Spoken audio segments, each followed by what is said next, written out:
नमस्कार, जनादेश में आपका स्वागत है। मैं हूं आपके साथ खुशबू सिंह। खबर शुरू करने से पहले एक नजर आज की हेडलाइंस पर।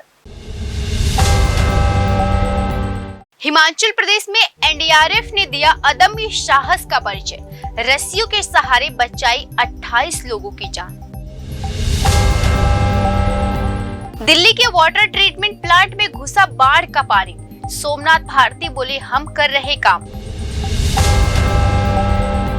दिल्ली में यमुना ने धरा रौद्र रूप। गुरुवार को नदी का जलस्तर काफी बढ़ने की आशंका। वित्त मंत्रालय चाहती है एनसीपी शिंदे गुट को ऐतराज। अमित शाह से मिले अजीत पवार और प्रफुल्ल पटेल। पीएम मोदी की फ्रांस यात्रा इस बार क्यों इतना महत्वपूर्ण? नई ऊंचाइयों पर पहुंचेंगे दोनों देशों के रिश्ते। पश्चिम बंगाल पंचायत चुनाव को लेकर कलकत्ता हाई कोर्ट ने कहा, अंतिम नतीजे हमारे आदेश पर निर्भर। सीपीएम नेताओं की तुलना में ज्यादा निरंकुश है ममता। बीजेपी सांसद रविशंकर प्रसाद का बड़ा बयान। तीसरे चंद्र मिशन के लिए इसरो ने कमर कसी। भारत की नजर चुनिंदा देशों की लिस्ट में शामिल होने पर। ये थी अब तक की बड़ी और अहम खबरें। अब समाचार विस्तार से। एनडीआरएफ ने संयुक्त बचाव अभियान के तहत 28 ट्रेकरों और चरवाहकों को हिमाचल प्रदेश के किन्नौर जिले से रेस्क्यू किया। यहां बाढ़ के जलस्तर के बढ़ जाने के कारण 11 लोग काफनू गांव से 15 किलोमीटर दूर फंसे हुए थे। देश के कई राज्य बाढ़ व आपदा की मार झेल रहे हैं। साथ ही भारी बारिश से लोगों के लिए आफत बन चुकी है। इस कारण सरकार द्वारा बाढ़ प्रभावित व आपदा प्रभावित इलाकों में रेस्क्यू ऑपरेशन के लिए एनडीआरएफ और एसडीआरएफ की टीमों को तैनात कर दिया गया है। इसी कड़ी में एनडीआरएफ ने संयुक्त बचाव अभियान के तहत 28 ट्रेकरों और चरवाहों को हिमाचल प्रदेश के किन्नौर जिले से रेस्क्यू किया। यहाँ बाढ़ के जलस्तर के बढ़ जाने के कारण 11 लोग काफून गांव में 15 किलोमीटर दूर फंस गए थे। जानकारी के अनुसार एनडीआरएफ, आईटीबीपी और होमगार्ड की टीम ने बचाव अभियान शुरू किया।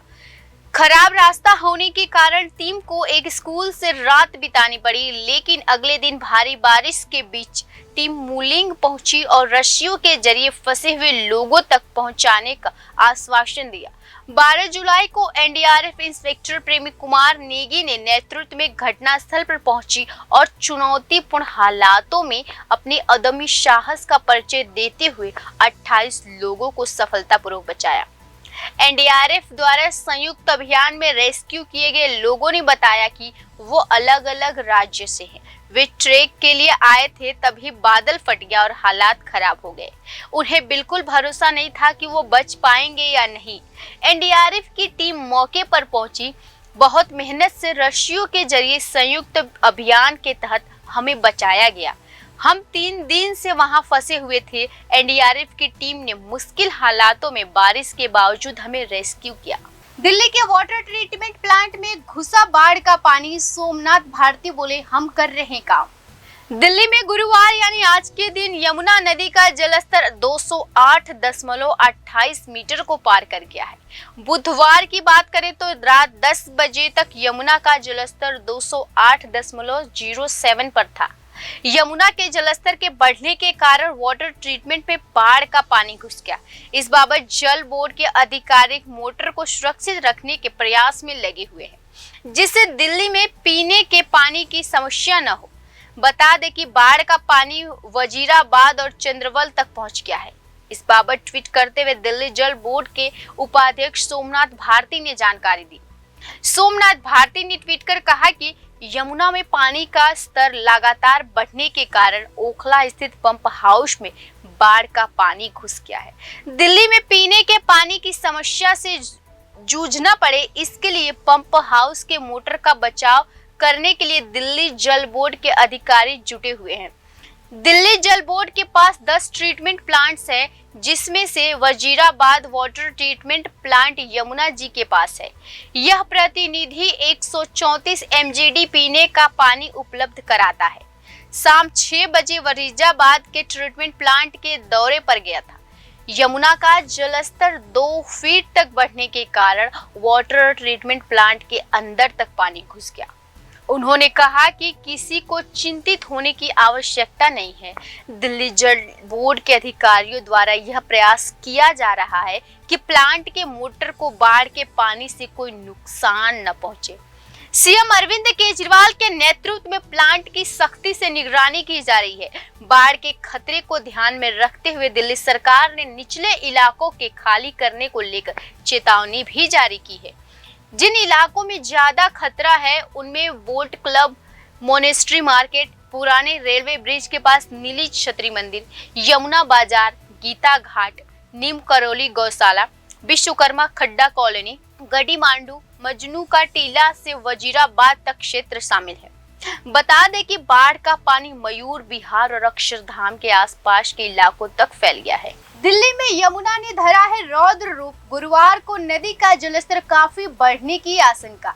इसको लेकर अलर्ट मोड अभी से जारी कर दिया गया है।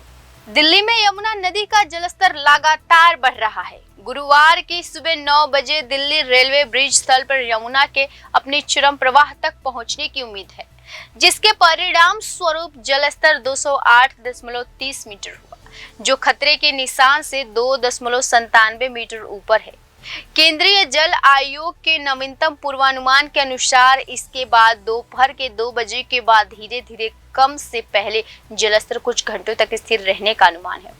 दिल्ली के उपराज्यपाल विनय कुमार सक्सेना ने बाढ़ की स्थिति पर चर्चा के लिए कल दिल्ली आपदा प्रबंधन प्राधिकरण की बैठक बुलाई थी। क्योंकि यमुना नदी का उफान पर है, इसीलिए जनता से आग्रह किया गया है कि नदी के निकट रास्ते पर जाने से बचे। नदी के प्रवाह के कारण दिल्ली में यातायात भी बाधित हो गया है। सीएम ने कहा सभी जिलाधिकारी अलर्ट मोड पर रहें। कहा गया है कि संबंधित जिलों के जिला मजिस्ट्रेट, उनके जिला सेक्टर समिति, सिंचाई, बाढ़ नियंत्रण विभाग, दिल्ली आपदा प्रबंधन, दिल्ली पुलिस और अन्य हितधारकों के साथ उच्च स्तर रहे। बाढ़ की स्थिति से प्रभावी ढंग से निपटने के लिए सतर्क रहें। इससे शामिल सभी पक्षों के बीच समन्वय और सहयोग के प्रयास किए जा रहे हैं। बयान में ये भी कहा गया है कि निचले इलाकों में रहने वाले जिन लोगों को निकालने की जरूरत थी, उन्हें ऊंचे स्थान पर सुरक्षित स्थानों पर स्थानांतरित कर दिया गया है।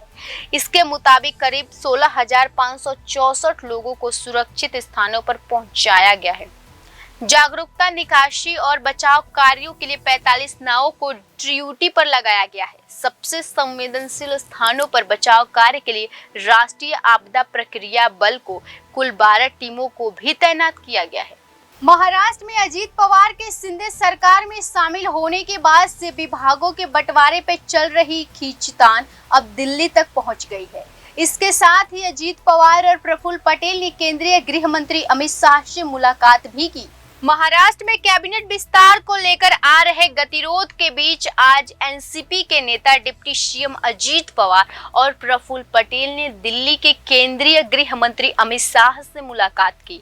जानकारी के मुताबिक दोनों नेताओं की मुलाकात में वित्त मंत्रालय पर भी चर्चा हुई। माना जा रहा है कि अगले 1 से 2 दिनों में विभागों के बंटवारे पर तस्वीर साफ हो जाएगी। अजीत पवार और प्रफुल्ल पटेल के साथ एनसीपी नेता और मंत्री हसन मुशर्रफ भी मौजूद थे। प्रफुल्ल पटेल ने कहा कि कल मुख्यमंत्री, उप मुख्यमंत्री, मेरी और अजीत पवार की मुलाकात हुई। अभी महाराष्ट्र में 3 पार्टी की सरकार है, उसमें से 2 पार्टी पहले से सरकार में है। उनके द्वारा कैबिनेट का विस्तार कर लिया गया है। अब उसमें से हमें कैबिनेट में कोई जगह मिलेगी, फिर उन्हें कैबिनेट में कोई और जगह मिलेगी। ये काम तो होता ही है। अब इसमें कोई सोच की बहुत बड़ी परेशानी है तो ऐसा नहीं है। वहीं प्रफुल्ल पटेल ने कहा, मैं दिल्ली आता जाता रहता हूँ। महाराष्ट्र में एनसीपी के सरकार में शामिल होने के बाद से हम बीजेपी के वरिष्ठ नेताओं से मिले थे। आज एक शिष्टाचार मुलाकात करने के लिए हम लोग आए हैं। उन्होंने कहा कि 18 जुलाई को एनडीए नेताओं की मीटिंग में भी हम शामिल होंगे। उस समय पीएम मोदी से भी मिलेंगे। माना जा रहा है कि अगले 1 या 2 दिनों में विभाग के बंटवारे का पूरा चित्र स्पष्ट हो जाएगा। जानकारी के मुताबिक अजीत पवार चाहते हैं कि वित्त मंत्रालय एनसीपी के पास रहे, जबकि सिंधे गुट के विधायकों को इस पर ऐतराज है। सिंधे गुट वित्त मंत्रालय अपने पास रखना चाहता है। बता दें कि इससे पहले भी अजीत पवार के पास वित्त मंत्रालय रहने से शिवसेना के बहुत सारे विधायकों को समस्या होती। पीएम मोदी की फ्रांस यात्रा इस बार क्यों है इतनी महत्वपूर्ण? नई ऊंचाइयों पर पहुंचेंगे दोनों देशों के रिश्ते। प्रधानमंत्री नरेंद्र मोदी फ्रांस की अपनी 2 दिन की आधिकारिक यात्रा के दौरान राष्ट्रपति इमैनुअल मैक्रोन से बातचीत करेंगे और कई अहम कार्यक्रम में हिस्सा भी लेंगे। प्रधानमंत्री नरेंद्र मोदी गुरुवार को फ्रांस के अपने 2 दिन के आधिकारिक दौरे के लिए पेरिस रवाना हुए। फ्रांस के राष्ट्रपति इमैनुअल मैक्रोन के निमंत्रण पर 13-14 जुलाई 2023 तक पेरिस के दौरे करेंगे। पीएम मोदी 14 जुलाई 2023 को बैरिस्टल डे परेड में मुख्य अतिथि होंगे। इस परेड में तीनों सेनाओं के भारतीय सशस्त्र बलों का एक दस्ता भी भाग लेगा। अपनी इस आधिकारिक यात्रा के दौरान प्रधानमंत्री नरेंद्र मोदी राष्ट्रपति मैक्रोन से औपचारिक बातचीत करेंगे। राष्ट्रपति मैक्रो पीएम मोदी के सम्मान में एक राजकीय भोज के साथ साथ एक प्राइवेट डिनर भी मेजबानी करेंगे। पीएम मोदी के इस दौरे की भारत के लिए कितनी अहमियत है, इसका अंदाजा विदेश सचिव विनय क्वात्रा के बयान से लगाया जा सकता है। विदेश सचिव ने एक बयान में कहा कि पीएम मोदी की यह फ्रांस यात्रा काफी महत्वपूर्ण होगी और आने वाले वर्षों में दोनों देशों के सामरिक गठजोड़ के लिए न्यू मापदंड तक करेगी। बता दें कि प्रधानमंत्री नरेंद्र मोदी और फ्रांस के राष्ट्रपति इमैनुअल मैक्रोन के बीच बातचीत रक्षा संबंधों को बढ़ाने पर केंद्रित रहने की उम्मीद है। माना जा रहा है कि भारत द्वारा राफेल के नौसेना प्रारूप के 26 विमानों को खरीदने के लिए आवश्यक तैयारियां की गई है ताकि इसकी घोषणा की जा सके। पीएम मोदी के फ्रांस दौरे के दौरान राफेल प्लेन के इंजन के संयुक्त विकास से जुड़े सौदे पर भी आगे बात बढ़ सकती है। भारत की बढ़ती ताकत का अंदाजा इसी बात से लगाया जा सकता है। प्रधानमंत्री नरेंद्र मोदी 14 जुलाई को फ्रांस में बैरिस्टल दिवस समारोह में विशिष्ट अतिथि होंगे। इसमें भारतीय सेनाओं के तीनों अंगों की एक टुकड़ी भी हिस्सा लेगी। इस यात्रा के दौरान फ्रांस के साथ सामरिक, वैज्ञानिक, अकादमिक और आर्थिक सहयोग जैसे विविध क्षेत्रों में भविष्य के सहयोग का रास्ता तलाशने पर भी चर्चा होगा। इसमें रक्षा, अंतरिक्ष, कारोबार एवं निवेश के भी क्षेत्र शामिल हैं। बैरिस्टल डे समारोह में हिस्सा लेने के लिए भारतीय सशस्त्र बल की 269 सदस्यीय तीनों सेनाओं की टुकड़ी 2 C-17 ग्लोब मास्टर विमान के सवार होकर गुरुवार को पेरिस के लिए रवाना होगी। इसमें फ्रांसीसी लड़ाकू विमान के साथ भारतीय वायुसेना के कम से कम 3 राफेल लड़ाकू विमान भी हिस्सा लेंगे। राफेल और विमान के इंजन से जुड़े प्रोजेक्ट के अलावा DC-3 अतिरिक्त स्कॉर्पियन पनडुब्बी खरीदने की भी मंजूरी दे सकती है। सूत्रों के अनुसार विभिन्न देशों के साथ भारत के रक्षा सहयोग के संदर्भ ढांचे में बदलाव आया है और मेक इन इंडिया पहल पर जोर दिया गया है। ऐसे में फ्रांस भी इसका अनुसरण करेगा। प्रधानमंत्री नरेंद्र मोदी का फ्रांस की सीनेट के अध्यक्ष गरार्ड लॉर्जर, प्रधानमंत्री एलिजाबेथ वार्नर से मिलने और भारतीय समुदाय को संबोधित करने का कार्यक्रम है। शाम में राष्ट्रपति मैक्रोन प्रधानमंत्री मोदी के सम्मान में एक प्राइवेट डिनर पार्टी की मेजबानी भी करेंगे। शुक्रवार को पीएम मोदी बैरिस्टल डे समारोह में शामिल होंगे। इसके साथ ही फ्रांस की नेशनल असेंबली के अध्यक्ष योल ब्राउन पीवेट से मिलेंगे। उनका कई नेताओं एवं कारोबारियों से मिलने का भी कार्यक्रम है। शुक्रवार को ही एलईसी पैलेस में प्रधानमंत्री नरेंद्र मोदी का पारंपरिक स्वागत किया जाएगा। इसके बाद मोदी एवं मैक्रोन के बीच शिष्टमंडल स्तर की वार्ता होगी। पीएम मोदी और राष्ट्रपति Macron Bharat France CEO forum में भी हिस्सा लेंगे। दोनों नेता सामरिक गठजोड़ के महत्वपूर्ण स्तंभों की समीक्षा करेंगे, जिसमें सुरक्षा और सैन्य, परमाणु प्रौद्योगिकी, आतंकवाद से मुकाबला, साइबर सुरक्षा, अंतर्राष्ट्रीय जलवायु परिवहन आदि शामिल है। माना जा रहा है कि भारत और फ्रांस इस मौके पर अंतरिक्ष में नए क्षेत्रों में सहयोग के रास्ते तलाश कर सकते हैं। भारत पहले ही वायुसेना के लिए फ्रांस में 36 राफेल विमान खरीद चुका है। भारतीय नौसेना स्वदेश में निर्मित विमान वाहक पोत INS विक्रांत के लिए डेक आधारित 26 लड़ाकू विमान खरीदने का विचार कर रहा है। कोलकाता हाई कोर्ट ने कहा कि पंचायत चुनाव के अंतिम नतीजे उसके आदेश पर निर्भर करेंगे, क्योंकि हाई कोर्ट में पंचायत चुनाव के दौरान हिंसा और धांधली से जुड़े मामले को लेकर याचिका दाखिल की गई थी। कलकत्ता हाई कोर्ट ने कहा कि पश्चिम बंगाल पंचायत चुनाव के नतीजे इस विषय पर चल रही उसकी सुनवाई के अंतिम आदेश पर निर्भर करेगी। हाई कोर्ट मतदान के लिए दिन चुनावी धांधली होने के आरोप से जुड़े मामलों की सुनवाई कर रहा है। अदालत ने राज्य निर्वाचन आयोग, राज्य सरकार और केंद्र सरकार को चुनावी धांधली के आरोप लगाने वाली 3 याचिकाओं पर हलफनामा दाखिल करने का निर्देश दिया है। हाई कोर्ट ने कहा, चुनाव प्रक्रिया और इसके परिणामों की घोषणा इस रिट याचिका में पारित हो सकने वाले आदेशों पर निर्भर करेगी। अदालत ने निर्देश दिया है कि आयोग को उन सभी उम्मीदवारों को इस पहलू की सूचना देनी चाहिए जिनसे विजेता घोषित किया जाएगा।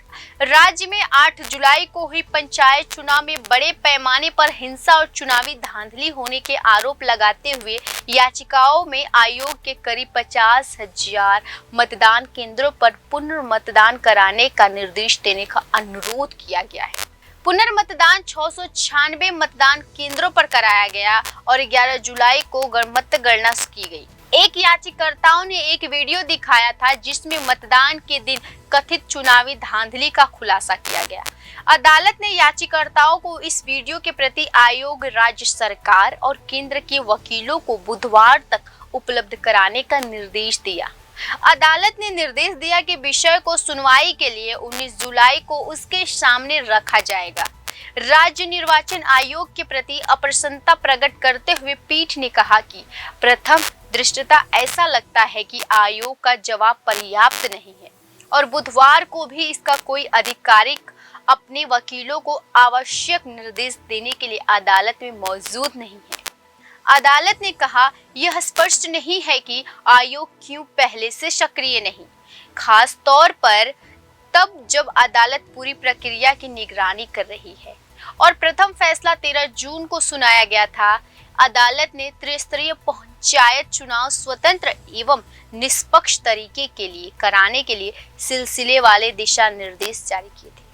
अदालत ने कहा कि यह आश्चर्य की बात है कि चुनाव नतीजों की घोषणा के बाद भी राज्य हिंसा की रोकथाम नहीं कर पा रहा। अदालत ने कहा, यदि राज्य सरकार अपने नागरिक की सुरक्षा करने की स्थिति में नहीं है तो यह एक बहुत गंभीर विषय है। बीजेपी नेता रविशंकर प्रसाद ने पश्चिम बंगाल की सीएम ममता बनर्जी पर निशाना साधते हुए कहा कि वह सीपीएम नेताओं की तुलना में ज्यादा निरंकुश है।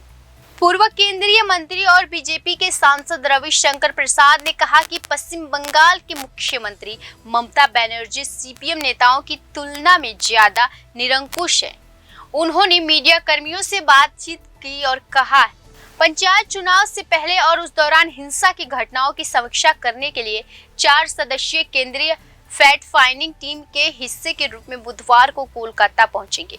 केंद्रीय प्रतिनिधि मंडल के अन्य 3 सदस्य मुंबई पुलिस के पूर्व आयुक्त सत्यपाल सिंह और भाजपा सांसद राजदीप रॉय और रेखा वर्मा। रविशंकर प्रसाद ने कहा कि हमें हमारी पार्टी के लिए अध्यक्ष जेपी नड्डा ने हालात की समीक्षा करने के लिए यहाँ भेजा है। हम वापस लौटने पर उन्हें एक रिपोर्ट सौंपेंगे।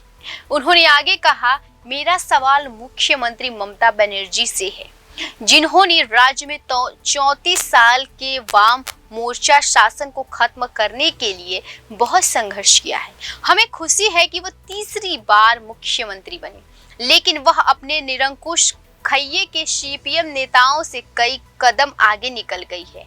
प्रसाद ने पूछा कि सीएम ममता निरंकुश राजनीति के इस रास्ते पर क्यों चल रही हैं? भाजपा सांसद ने पश्चिम बंगाल में चुनाव संबंधित हिस्सों पर कथित चुप्पी के लिए कांग्रेस नेता राहुल गांधी और सीपीएम महासचिव सीताराम येचुरी पर भी तीखा हमला बोला। उन्होंने आगे कहा कि पश्चिम बंगाल में कांग्रेस और सीपीएम दोनों के कार्यकर्ताओं की हत्या हो रही है, फिर भी राहुल गांधी और येचुरी चुप है। वे कुछ बोल क्यों नहीं रहे? पश्चिम बंगाल में पंचायत चुनाव में जो कुछ भी हुआ वह लोकतंत्र के नाम पर एक धब्बा है। राज्य चुनाव आयुक्त राजीव सिन्हा पर एक कटाक्ष करते हुए प्रसाद ने कहा कि वह तृणमूल शासित राज्य में एक शीर्ष नौकरशाह थे, लेकिन जिस तरह से उन्होंने ग्रामीण निकाय चुनाव कराए उससे लोकतंत्र शर्मसार हुआ। कलकत्ता हाई कोर्ट के स्पष्ट निर्देशों के बावजूद केंद्रीय बलों का आयोग नहीं किया गया।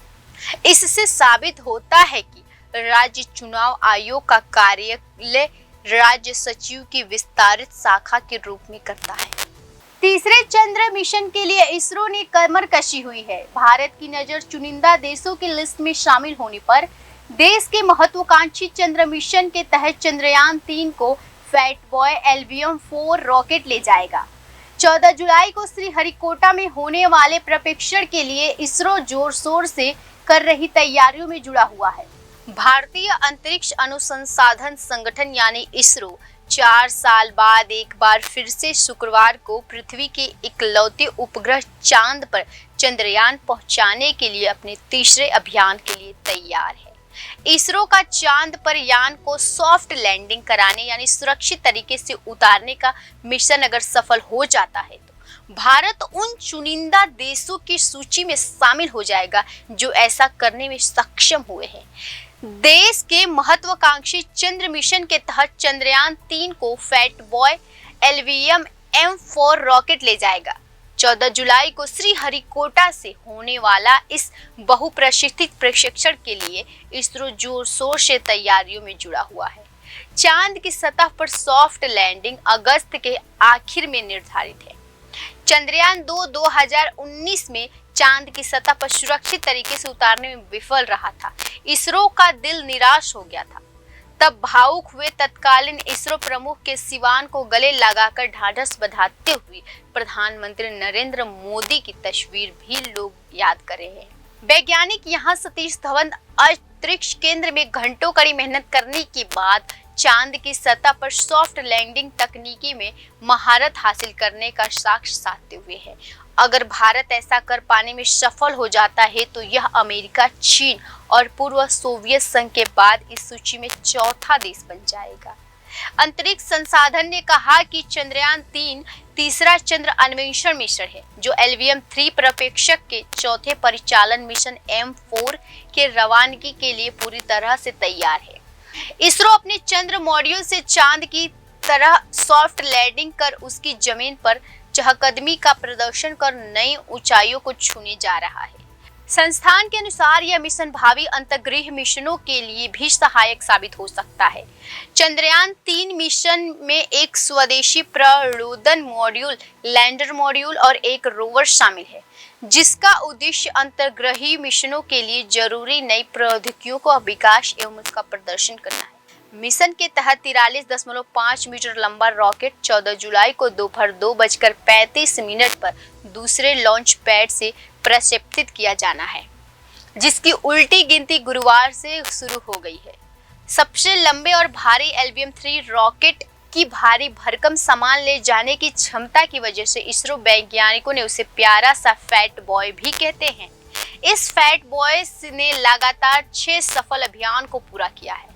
LVM-3 रॉकेट 3 मॉड्यूल का समन्वय है, जिसमें प्रक्षेपण, लैंडर और रोवर शामिल है। रोवर लैंडर भीतर रखता है और शुक्रवार का यह मिशन LVM-3 की चौथी परिचालन उड़ान है, जिसका मकसद चंद्रयान 3 को भू स्थानांतरित कक्षा में स्थापित करना है। इसरो ने कहा कि LVM-3 वाहन ने अपनी दक्षता को साबित किया है और कई जटिल अभियानों को पूरा किया है, जिसमें बहु उपग्रह का प्रक्षेपण, अंतरिक्ष मिशनों सहित दूसरे अभियान शामिल है। इसके अलावा यह सबसे लंबा और भारी प्रक्षेपक वाहन है जो भारतीय और अंतर्राष्ट्रीय उपभोक्ता उपग्रहों को लाने ले जाने का काम करता है। जुलाई महीने में प्रक्षेपण करने का कारण ठीक चंद्रयान 2 मिशन 22 जुलाई 2019 जैसा ही, क्योंकि साल के इस समय में पृथ्वी और उसका उपग्रह चंद्रमा एक दूसरे के बेहद करीब होते हैं। शुक्रवार का मिशन भी चंद्रयान 2 की तर्ज पर होगा।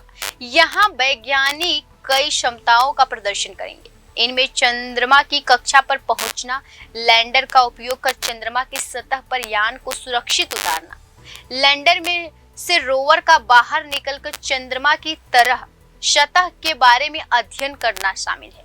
चंद्रयान 2 मिशन में लैंडर सुरक्षित रूप से सतह पर नहीं उतर सका था और दुर्घटनाग्रस्त हो गया था, जिसकी वजह से इसरो का प्रयास असफल हो गया था। वैज्ञानिकों ने अगस्त महीने में लैंडर को सफलतापूर्वक उतारने के प्रयास में कोई कोर कसर नहीं छोड़ी। श्रीहरिकोटा में मंगलवार को प्रक्षेपण रिहर्सल संपन्न हुआ, जिसमें से प्रक्षेपण की तैयारी और प्रतिक्रिया आदि शामिल थी। यह पूर्वाभ्यास 24 घंटे से अधिक समय चला। यूनिफॉर्म सिविल कोड को लेकर all India Muslim personal law board ने मस्जिदों में नो यूसीसी के QR कोड लगाए हुए हैं।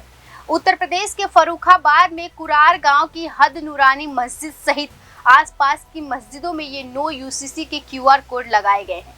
समान नागरिक संहिता यानी यूनिफॉर्म सिविल कोड के लेकर हलचल तेजी होती जा रही है। इसको लेकर मुस्लिम समुदाय का बड़ा बयान हिस्सा लगातार विरोध दर्ज कर रहा है।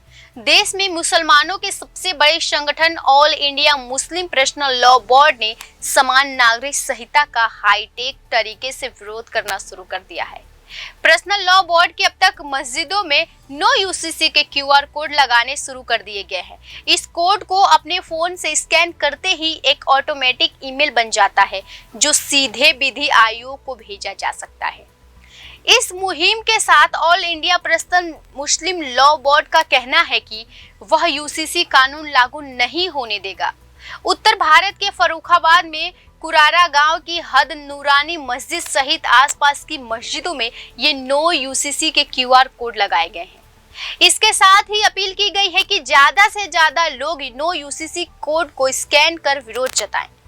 इस कोड का कैसे इस्तेमाल करना है, इसको लेकर एक वीडियो भी बनाया गया है। बहुत सारे लोग व्हाट्सएप स्टेटस पर ये कोड लगाकर लोगों तक पहुंचा रहे हैं। बता दें कि करीब एक हफ्ते पहले यूसीसी पर all India Muslim personal law board ने अपनी आपत्ति संबंधित दस्तावेज बोर्ड की साधारण सभा में अनुमोदन मिलने के बाद विधि आयोग को भेज दिया था। गौरतलब है कि विधि आयोग ने यूसीसी पर विभिन्न पक्षकारों हितधारकों को अपनी आपत्तियां दाखिल करने के लिए 14 जुलाई तक का वक्त दिया है। हालांकि all India Muslim personal law board के इससे 6 महीने तक बढ़ाने की गुजारिश की गई है।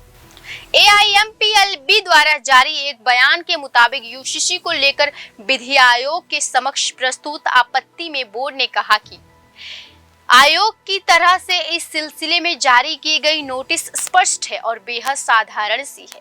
इसमें कहा गया है कि आयोग इससे पहले भी यूसीसी को लेकर जनमत को ले जा चुका है और उस वक्त इसे निष्कर्ष पर पहुंचाया था। यूसीसी न तो आवश्यक है और न ही वंचित। ऐसे में आयोग ने अपनी मंशा का कोई ब्लूप्रिंट सामने रखे बगैर भी इस पर जनमत मांगा है, जिसका औचित्य नहीं है। फिलहाल के लिए इतना ही। खबरों में बने रहने के लिए देखते रहिए जनादेश।